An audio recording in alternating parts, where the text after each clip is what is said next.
Opposition نے بہت کھل کر ہمارا ساتھ دیا ہے، آج نہیں تو کل اور کل نہیں تو پرسوں۔ آج جو پارٹیاں اس بل کے خلاف ہیں، کل کو اگر اقتدار کے اندر وہ پارٹیاں آئیں گی تو آج جو صورتحال انہوں نے پارلیمنٹ کے اندر کی ہے اس کے مطابق پارلیمنٹ کے اندر وہ آئیں گے اور ہمیں ہمارا حق دیں گے۔ ہمارے اوقاف کے اوپر آپ قبضہ کر کے جیسے چاہیں گے اسے تہز نہز کر کے برباد کریں گے۔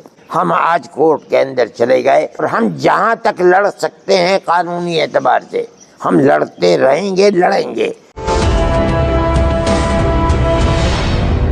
وقف زمین اور وقف کرنا، وقف جائیداد، یہ ہمارا ایک مذہبی شعار ہے۔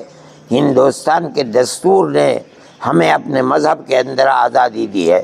یہ ایک بدقسمتی کی بات ہے کہ ملک کا وہ سیکولر دستور جس کے اندر ہر اقلیت کو اور خاص طور پر مسلم اقلیت کو اپنے مذہب کے ساتھ زندہ رہنے کا حق دیا گیا ہے، اس حق کو موجودہ گورنمنٹ چھین رہی ہے۔ یہ کہنا بالکل غلط ہے کہ ہم اس کے اوپر دست درازی نہیں کر رہے ہیں، بلکہ ہم اس کے نظم و انتظام کے لیے جو کمیٹیاں بنا رہے ہیں اس کے اندر مسلمان اور ہندو سب کو رکھ رہے ہیں۔ کیوں رکھ رہے ہیں آپ؟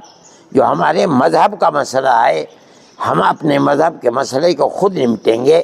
آپ کو بنانا ہے، آپ نے وقف بورڈ بنا دیا، اس وقف بورڈ کے اندر جو چیئرمین ہوگا وہ مسلمان ہوگا۔ آپ ایک وقف وزارت بناتے ہیں، اس وزارت کے اندر وزیر مان لیجئے کہ غیر مسلم ہوتا ہے، ہونے دیجئے، ہمیں کوئی اختلاف نہیں ہے۔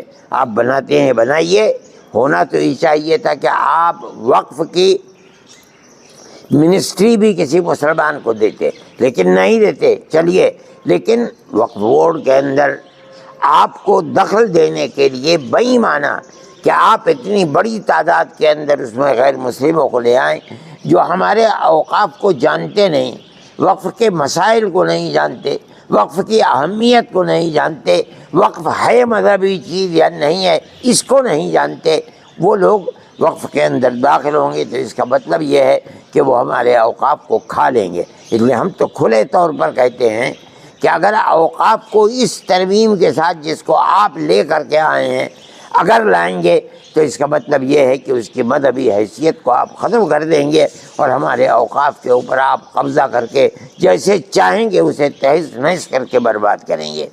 ہمارے پاس کوئی طاقت ایسی نہیں ہے کہ ہم اس کو سڑکوں کے اوپر لے کر کے آئیں، نہ ہم جمعیت علماء ہند اس کو اس حیثیت سے دیکھتی ہے، لیکن قانونی اعتبار سے ہمیں کورٹ کا رخ کرنا چاہیے۔ ہم آج کورٹ کے اندر چلے گئے اور میں یہ سمجھتا ہوں کہ قانونی اعتبار سے سب سے پہلے ہم ہی گئے ہیں۔ جو لوگ گئے ہیں وہ قانون کو قانون بننے سے پہلے گئے ہیں، ہو سکتا ہے انہیں پھر دوبارہ جانا پڑے، لیکن سب سے پہلے جمعیت علماء ہند اس مسئلے کے اندر گئی ہے اور ہم جہاں تک لڑ سکتے ہیں قانونی اعتبار سے ہم لڑتے رہیں گے، لڑیں گے۔ ہمیں اس چیز سے بڑی خوشی ہے کہ اپوزیشن نے بہت کھل کر ہمارا ساتھ دیا ہے، اور خاص طریقے پر کانگریس نے، جس نے در حقیقت اس دستور کو بنانے کے اندر بنیادی کردار ہمارے ساتھ مل کر بنایا ہے۔ اس لیے ہم خوش ہیں اور ہم یہ سمجھتے ہیں کہ آج نہیں تو کل اور کل نہیں تو پرسوں آج جو پارٹیاں اس بل کے خلاف ہیں، کل کو اگر اقتدار کے اندر وہ پارٹیاں آئیں گی تو آج جو صورتحال انہوں نے پارلیمنٹ کے اندر کی ہے اس کے مطابق پارلیمنٹ کے اندر وہ آئیں گے اور ہمیں ہمارا حق دیں گے۔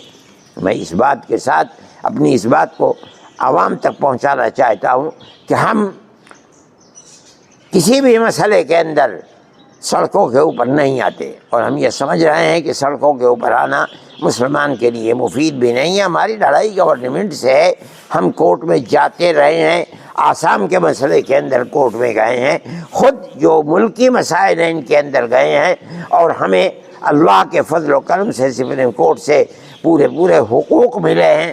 ہم اس اپنے نظریے کے ساتھ آ رہے ہیں اور سپریم کورٹ میں گئے ہیں کہ اللہ اگر چاہے گا تو انشاءاللہ ہم یہاں جیتیں گے، اس لیے کہ دستور کے الفاظ بالکل کھلے ہوئے ہیں۔ ہم اس دستور کے ساتھ آئیں گے، ان دفعات کے ساتھ آئیں گے تو انشاءاللہ ہم کامیاب ہوں گے۔ ہم عوام سے کہتے ہیں کہ جو ہم نے وعدہ کیا تھا بالکل ابتدا کے اندر کہ ہم کورٹ میں جائیں گے، الحمدللہ آج ہم کورٹ میں چلے گئے۔ ہو سکتا ہے کہ ہم اپنی اکائیوں سے صوبوں کے اندر کہیں کہ وہ اپنے اپنے صوبے کے ہائی کورٹ کے اندر بھی جائیں، ہم سپریم کورٹ کے اندر پہنچے ہیں۔ اللہ سے دعا ہے کہ ہم جس چیز کو لے کر چل رہے ہیں ہمارے مذہب کو حفاظت اللہ تعالیٰ عطا فرمائے اور ہمیں کامیابی عطا فرمائے۔